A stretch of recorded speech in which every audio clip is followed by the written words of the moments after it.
नमस्कार मेरे प्यारे दोस्तों, हमारे YouTube channel learning life lessons with Kaushik में आपका स्वागत करता हूँ। अभी हम श्रीमद् भगवद गीता को डिकोड कर रहे हैं, उसके श्लोक के वास्तविक सनातनी जो अर्थ है उसके ऊपर चर्चा कर रहे हैं और इसी सीरीज में मैं आपका स्वागत करता हूँ। और मैं चाहता हूँ हमारे चैनल को आप ज़्यादा से ज़्यादा सब्सक्राइब करो, हमारे इस कार्य को सपोर्ट करो, क्योंकि इस चैनल के माध्यम से हम भारत के अच्छे मानसिक स्वास्थ्य और सनातन को उसके मूल रूप में लोगों के सामने प्रस्तुत करना चाहते हैं। तो दोस्तों, ज़्यादा समय व्यतीत न करते हुए सीधे पॉइंट पे जाता हूँ। और लास्ट टाइम हम 54 श्लोक तक पहुँचे थे सांख्य योग के, जो कि श्रीमद् भगवद गीता का बड़ा ही महत्वपूर्ण, मेरा सबसे प्रिय अध्याय है, चैप्टर है। और इस दूसरे चैप्टर के 54 श्लोक में अर्जुन बड़ी ही क्यूरियोसिटी और जिज्ञासा के साथ श्री कृष्ण को पूछते हैं कि हे कृष्ण, जो स्थित प्रज्ञ इंसान की आप बात करते हो, मनुष्य की, वो स्थित प्रज्ञ यानी कि स्थिर बुद्धि वाला इंसान कैसा होता है, उसके लक्षण क्या हैं, उसके कैरेक्टरिस्टिक क्या हैं, वो कैसे बोलता है, कैसे बैठता है, कैसे चलता है, उसका आचरण कैसा होता है। तो अर्जुन यहाँ जिज्ञासा से पड़े हैं, क्योंकि कृष्ण ने स्थित प्रज्ञ की बात की है और कहीं ना कहीं जो उतार चढ़ाव या डिप्रेशन जैसा स्टेज है अर्जुन के मन में, तो वो भी चाहते हैं कि मैं भी इस प्रकार का स्थित प्रज्ञ बनूं, स्थिर बुद्धि वाला बनूं। तो परमात्मा को पूछते हैं और कृष्ण उसका जवाब देते हैं कि हे अर्जुन, जब मनुष्य अपने मन में रही सभी कामनाओं को सम्यक रूप से त्याग कर देता है और आत्मा से आत्मा में ही संतुष्ट रहता है, तब उसको स्थित प्रज्ञ कहते हैं।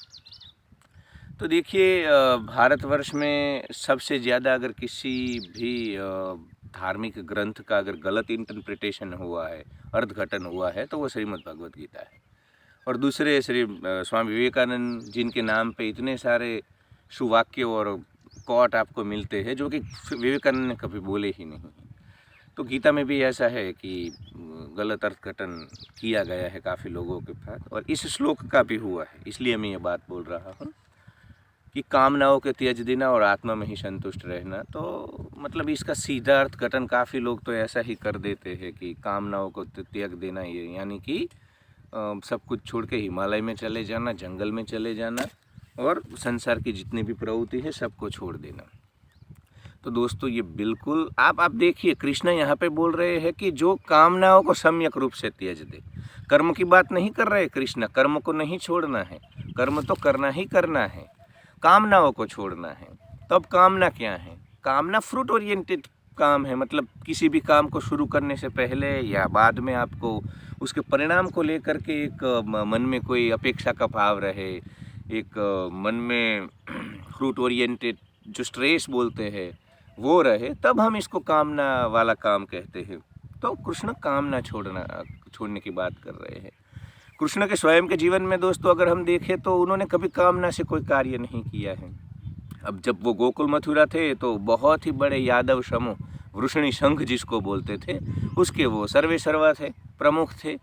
पर जब इनको बोला गया कि भाई आपको छोड़ देना है, तो अब देखिए, ये बात जितनी सुनने में आपको सरल लगती है, आज किसी इंसान की 20,000 वाली नौकरी चली जाती है, बंदा अंदर से टूट जाता है। और ये हमारा कृष्णा, जिसने छोटी उम्र में बड़े बड़े राजाओं को, उस वक़्त के बड़े बड़े तीसमार्का जितने भी थे, इनको परास्त कर दिया था। इतना बड़ा ये तेजस्वी हमारा कृष्णा, और उसको एक ही मिनट में लोगों ने अपने स्वार्थ के लिए बोल दिया कि भाई आप, क्योंकि आपके कारण जरासंध अटैक कर रहे हैं। तो कृष्णा कभी वहाँ पे रोने नहीं बैठे कि यार आप लोगों के कारण मैंने युद्ध किए, आपके कारण मैंने इन सभी राक्षसों के साथ 1 to 1 फाइट की, और आप जब अपने स्वार्थ की पूर्ति हो गई है तो मुझे छोड़कर जाने के लिए बोल रहे हो।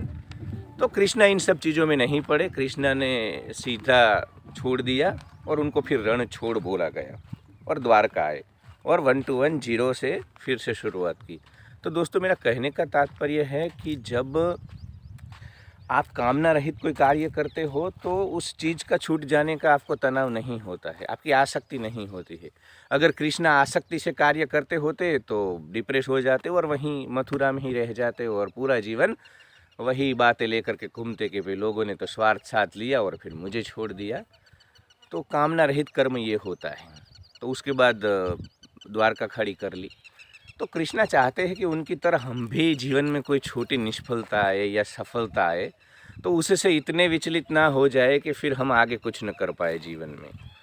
तो हम सब देखते हैं कि आजकल लोग छोटी छोटी निष्फलताओं में सुसाइड तक कर लेते हैं या तो डिप्रेशन में चले जाते हैं।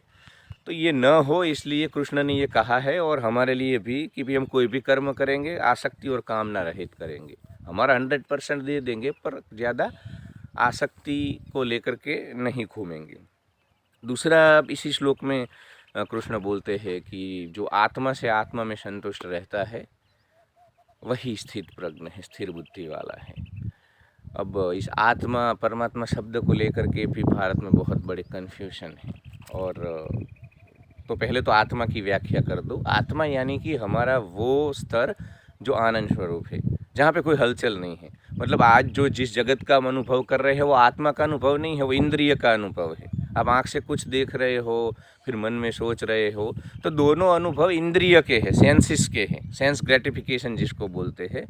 उससे आत्मा को लेना देना नहीं। आत्मा तो हम जिस दिन पैदा होते हैं और जिस दिन शरीर छोड़ते हैं एक ही स्थिति में होता है, वो कभी हिलता डुलता नहीं है। जो भी बदलाव, उतार चढ़ाव या जो भी चेंजेस हम महसूस करते हैं वो हमारी इंद्रियों में और मन में होते हैं। इससे ज़्यादा कोई बदलाव हमारे में होता नहीं है। तो हमारा बदलाव रहित जो अमृत जैसा, आनंद जैसा एक रस जो स्वरूप है उसको आत्मा बोलते हैं। तो कृष्ण यहाँ पहुँचने की बात कर रहे हैं कि कृष्ण बोल रहे हैं कि जिस बंदे ने अपने आत्मा स्वरूप को जान लिया, ध्यान करके वहाँ पहुँच गया, इंद्रियों से ऊपर, इंद्रियों को साक्षी हो करके देख लिया कि भाई आंखें जो देख करके मोह पा रही है वो मुझ में नहीं, आँखों में हो रहा है। जो भी उतार चढ़ाव या हलचल हो रही है वो मुझ में नहीं, मन में हो रही है। तो जो इंसान इस प्रकार अपने मन को देखता रहता है, फिर उसको एक लेवल आता है कुछ समय के बाद। फिर आप क्लियरली देख पाते हो कि जो भी बदलाव होते हो हम में नहीं होते हैं, ये तो हम मन के साथ जुड़ चुके हैं। इसलिए हमें मन के सारे तनाव या हलचल हमारी लगती है, क्योंकि हम कोई सिखाता नहीं हमें। मतलब जन्म से ही इंद्रियों और मन के साथ जुड़ के ही जीने की एक तो आदत है और इसी प्रकार की यहाँ पे व्यवस्थाएं बनी हुई है। तो आत्मस्वरूप में जाने की कृष्णा बात कर रहे हैं, क्योंकि जब तक आत्मस्वरूप में नहीं जाओगे आपकी बुद्धि कभी स्थिर नहीं हो सकती। क्योंकि मन में तो हलचल, यार कितने अभी की जो व्यवस्थाएं है पूंजीवादी, उसमें तो हमारा मन 2 लाख 3 लाख मतलब थॉट कर रहा है पूरा दिन। तो ऐसी सिचुएशन में तो आप इंसान स्थिर कैसे, एक दिन भी स्थिर, 1 घंटा भी स्थिर, 1 मिनट भी स्थिर नहीं रह सकता। तो अगर पूरा जीवन स्थिर रहना है तो कहीं ना कहीं अपने आत्मस्वरूप में जाना होगा, और उसके बाद जो भी हो बाहर संसार में वो उसको साक्षी हो करके देखना होगा। अगर साक्षी नहीं होगे तो आप उसमें इन्वॉल्व हो जाओगे और उसके उतार चढ़ाव को महसूस करोगे। तो ये जो श्लोक है इसके में अब 2 चीज़ें कृष्णा बोलते हैं कि कामना रहित होकर के कर्म करो, जैसे कृष्ण ने किया था, राजा जनक ने किया था, राजा भर्तृहरि ने, काफ़ी सारे कैरेक्टर और व्यक्तित्व है हमारे पास जिन्होंने कामना रहित होकर के कर्म किया था। उनको परिणाम से कोई चिंता नहीं थी, उनको कुछ नहीं चाहिए था, उन्होंने बस जो करना था समाज के लिए, समष्टि हित के लिए, दुनिया के हित के लिए वो सब कार्य किए। परिणाम से वो बिल्कुल ही उनका लेना देना नहीं था। तो इस प्रकार काम करने की बात जो इंसान करेगा वही स्थिर बुद्धि का होगा। तो एक बात ये कह रहे हैं, और दूसरा आत्मा से आत्मा, तो अपने आत्मस्वरूप तक जाना है। अगर आपने अपने आत्मस्वरूप जाने की प्रैक्टिस हर रोज़ की तो निश्चित ही आप में स्थिरता आएगी। तो मानसिक स्वास्थ्य के तौर पे दोस्तों ये बड़ा ही महत्वपूर्ण श्लोक है। जो भी कर्म हम करते हैं उसके तनाव को लेकर के न चले, इसलिए भी ये महत्वपूर्ण है। और ध्यान करके अपने आत्मस्वरूप में जाएंगे तो जीवन तो अच्छा होगा, और ये लोग परलोक जो भी आप बोल लो सब कुछ बेहतर ही होगा। तो इस श्लोक को अपने जीवन में इम्प्लीमेंट करने की कोशिश करेंगे। Thank you so much for watching. Thank you.